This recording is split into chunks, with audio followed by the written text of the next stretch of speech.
12th class chemical kinetics में हम first order का एक न्यूमेरिकल करने जा रहे हैं कि उसमें लिखा in a first order reaction the concentration of reactant decreases from 800 mole per decimetre cube to 50 mole per decimetre cube in 2 × 10⁴ second. Find the rate constant जिसकी यूनिट है K = mole per litre 1 - n time inverse.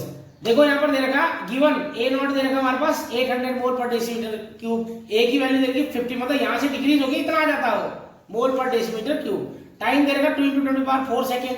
अब rate constant K find करना, तो सबसे पहले उसका formula है हमारे पास T = 2.303/K log 10 A not by A।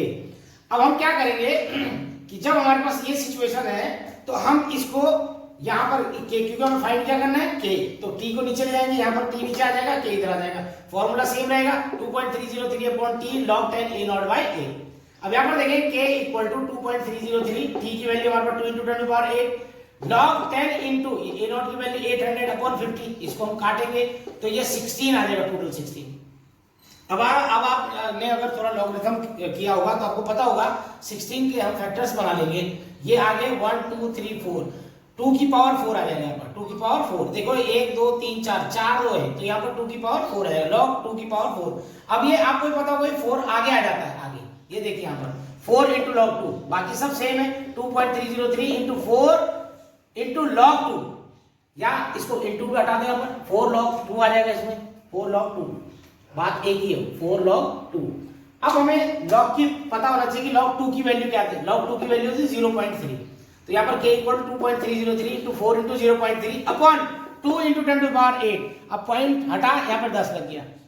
अब यहाँ ये जो 4 था इसकी जगह इस 0 यहाँ काउंट हो जाएगा तो 10⁴ आ जाएगा, लेकिन इसकी जब मल्टीप्लाई करेंगे तो 9.21312 इंटू ये 3 यहाँ पर आ गई, 4 से मल्टीप्लाई करके ये आया था अपॉन 2 × 10⁴ आ गया। अब हम दोबारा इस 3 की मल्टीप्लाई इसके साथ करेंगे 27.636 अपॉन 2 × 10⁵ आ गया। उसके बाद हम 2 से इसको डिवाइड कर देंगे 27.6, तो इतना आएगा 13.818 upon 10⁵ mole per litre 1 - that's all. Chemical kinetics का एक और क्वेश्चन है, देखिए सेकंड, अभी फर्स्ट क्वेश्चन कराया हमने, अभी सेकंड क्वेश्चन है। अब first order reaction is 20% complete in 5 minute. अगर फर्स्ट ऑर्डर रिएक्शन में कोई रिएक्शन है 20% कंप्लीट होने में 5 मिनट लगाती है, find the time in which it is 60% complete.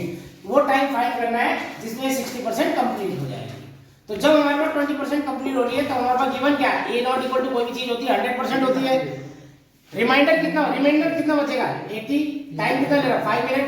Formula क्या है T = 2.303/K log 10 A not A। अब यहाँ पर देखो T की जगह हमने 5 मिनट लिख लिया, 2.303/K log 10 या A नॉट की वैल्यू क्या 100/80, 0 से 0 कट गया यानी 10/8 बच गया। Equation number first. जब ये 60% कंप्लीट होती है तो A नॉट की वैल्यू 100, A की वैल्यू 40, T की वैल्यू हमें फाइंड करनी है, तो T = 2.303/K log 10 A not by A। तो T = 2.303/K log 10 100/40, ये देखो 100/40, 0 से 0 कट गया 10/4 बच गया। अब हमने क्या करना, इक्वेशन सेकंड को इक्वेशन फर्स्ट से डिवाइड करना है, क्योंकि हमारे पास जो T है ये ऊपर आना चाहिए। तो T/5 = log 10 10/4 log 10 10/8। अब आपको यहाँ पर थोड़ा समझना पड़ेगा कि लॉगरिथम अगर किया होगा तो 10/T/5 = ये जो log 10 है ये आगे आ जाएगा, माइनस में चल जाएगा log 4, ये जो 10 था log 10 - log 4 आ जाएगा। यहाँ पर मैं log 10 - log 8। अब यहाँ देखिए T/5 जो log 10 है माइनस ये जो 4 को लिखेंगे 2/2 और 8 को लिखेंगे 2/3, मतलब 2 की पावर 3 या 2 की पावर 2। T/5 = log 10 माइनस ये जो 2 होता है ये आगे आ जाता है, तो 2 log 2, और ये देखिए नीचे वाला 3 आगे आ जाएगा 3 log 2। अब यहाँ पर हमें देखना है कि log 10 की वैल्यू होती है 1 और 2 को हम 2 लिखेंगे, log 2 की वैल्यू होती है 0.3। अब यहाँ पर ये log 10 की वैल्यू फिर 1 माइनस 3 इंटू log 2 की वैल्यू 0.3।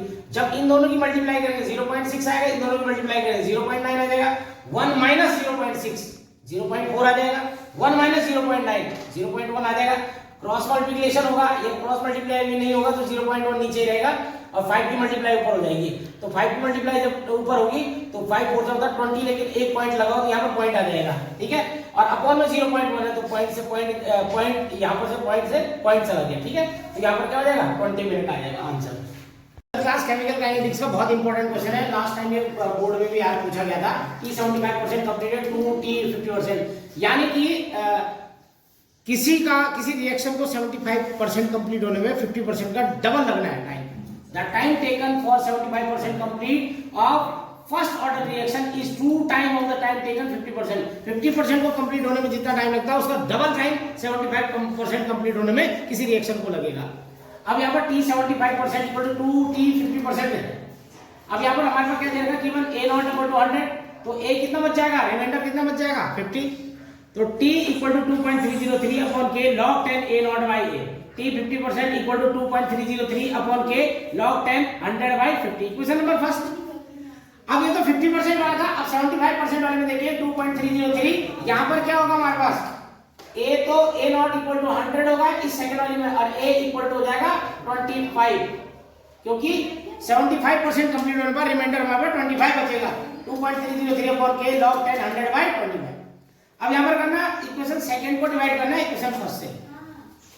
तो इक्वेशन सेकंड क्या है, T75, इक्वेशन फर्स्ट क्या है, T50%। अब यहाँ पर जब इसको सॉल्व करेंगे तो आ जाएगा log 10 की पावर 4, ये वाला, ठीक है ना। जब इससे काटेंगे इसको तो ये 4 आ जाएगा, तो log 10 की पावर 4 आ जाएगा, ठीक है। अब यहाँ पर क्या हो जाएगा, दूसरा आ जाएगा log 10 की पावर 2। देखो इससे इसको काटेंगे log 10 की पावर 2 आ जाएगा। अब यहाँ पर इसको जब आगे देंगे तो 2 log 2 हो जाएगा, यहाँ पर हो जाएगा log 10 की पावर 2। तो यहाँ 75% complete upon T50% equal to 2/1 हो जाएगा।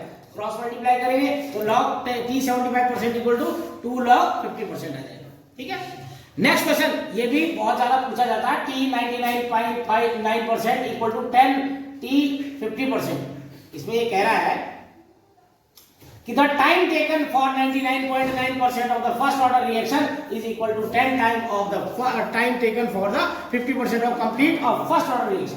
सेम वही कंडीशन इसमें लिखेंगे, T99.9% equal to 10 T50%, formula T equal to 2.303 upon K log 10 A not by A।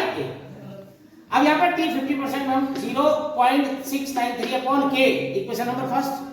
अब यहाँ पर देखो 99.9% equal to 2.303 K log 10 100 by 0.1, ठीक है ना, क्योंकि यहाँ पर 0.1 रिमाइंडर बचेगा हमारे पास।